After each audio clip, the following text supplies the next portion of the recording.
Good afternoon friend. আজকে আমাদের জগন্নাথ ভ্রমণের দ্বিতীয় দিন।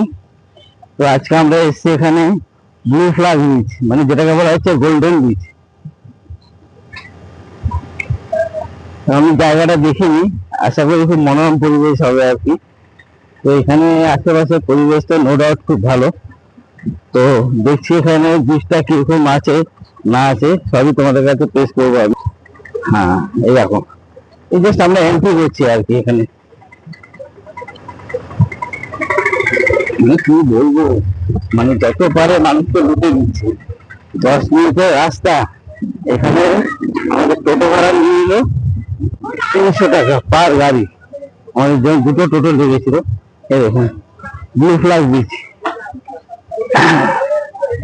এখানে বসারও ব্যবস্থা আছে দেখছি, চেয়ার ফেয়ার সব আছে, সবই অবশ্য এভেল আছে, মানে পয়সা দিতে হবে। বোঝাই যাচ্ছে আর কি। কত ফি হয় তো? হ্যাঁ হ্যাঁ, তো এখানে এন্ট্রি ফি নিচ্ছে। এন্ট্রি ফি কত নিল? বাইরে এই বিচে আসছে কত টাকা নিয়ে নিচ্ছে, মানে কি বলবো। কত টাকা নিয়েছে?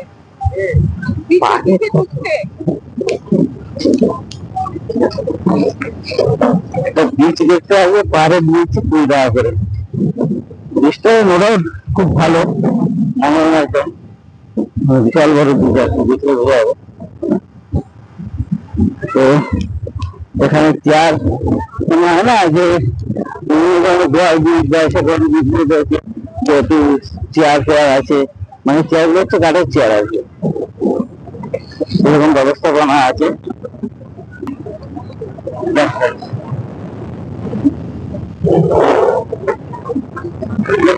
কম, কিন্তু আমরা যেখানে ছিলাম স্বর্গদ্বারের সামনে প্রচুর লোক ধারণার বাইরে ওখানে লোকের। আমরা যেহেতু আজকে জগন্নাথ মাসির বাড়ি থেকে ফিরছে, তো আমরা যাবো আর কি, ওখানে যাবো যদি পারি। তো সেখানকার ভিডিও পেশ করবো তোমাদেরকে। আমরা সেখানে যাবো রাতে ফিরেতে, এর জন্য পড়াটা কোথায় ঘুরতে যাবো বুঝতে পারছি না, তবে চেষ্টা করবো যত রাত্রে ভিডিও পিছিয়ে করার। দর্শক কম তুলনামূলক অন্যান্য সময়ের থেকে এখন দর্শকরা কম, মানে পানির যে আসবে এত খরচা হয়ে যায়, গাড়ি নেওয়া এত লাগছে। কিন্তু একটা বিষয় আসবে তাতে আমি দেখি